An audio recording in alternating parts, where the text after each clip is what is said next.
কথা মতোই প্রেম দিবসেই সাত পাকে বাধা পড়লেন অভিনেতা রণজয় বিষ্ণু এবং শ্যামপ্তি মুদলি। মূলত বাঙালি ঐতিহ্য মেনেই সম্পন্ন হলো তাদের বিয়ের যাবতীয় রীতিনীতি। শুভ লগ্নে শ্যামপ্তির স্মৃতিতে সিঁদুর পরিয়ে দিলেন রণজয়।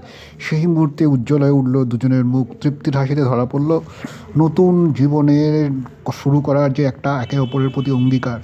মূলত রণজয় শ্যামপ্তির বিয়ে যেন তারকাখচিত সন্ধে, আমন্ত্রিতের তালিকাও ছিল দীর্ঘ। মূলত বড় পর্দা থেকে ধারাবাহিক টলিউডের একাধিক পরিচিত মুখ হাজির হয়েছিলেন শ্যামপ্তি এবং রণজয়কে শুভেচ্ছা জানাতে।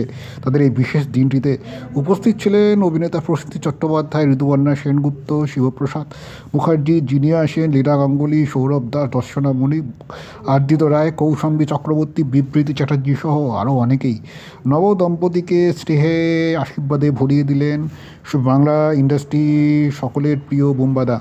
বিয়ের পিড়িতে বসেই আবার শিবপ্রসাদ জিনিয়ার সঙ্গেও লেসবন্দি হলেন তারা। অতিথি আপ্যায়নও ছিল না কোনো রকম খান্তি, আয়োজন ছিল রাজকীয়।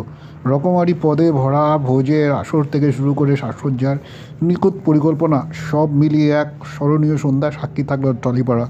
রণজয়ের পরনে বুক পর্যন্ত কাটা সাদা ধরনের পাঞ্জাবি, সোনালি সুতোর কাজ করা পায়ে সাদা ধুতি, তারই সঙ্গে সাদা জমির উপর লাল সোনালি সুতোর সাদা জরির উপর লাল সোনালি সুতোর কাজ করা দোপাট্টা। শ্যামপ্তি বেছে নিয়েছেন গাঢ় লাল রঙের সমৃদ্ধ বেনারসি সিল্ক। সব মিলিয়ে যেরকম একটা দীর্ঘদিন ধরে আলোচনা চলছিল তাদের বিয়ের নিয়ে, এই কাউন্টডাউন ছিল অনুরাগীদের মধ্যে কবে তারা বিয়ে করবে তাদের প্রিয় এই জুটি। অবশেষে তাদের স্বপ্ন পূরণ হলো রণজয় শ্যামপ্তিরও। তাদের আগামী জীবনের জন্য অনেক শুভেচ্ছা রইল।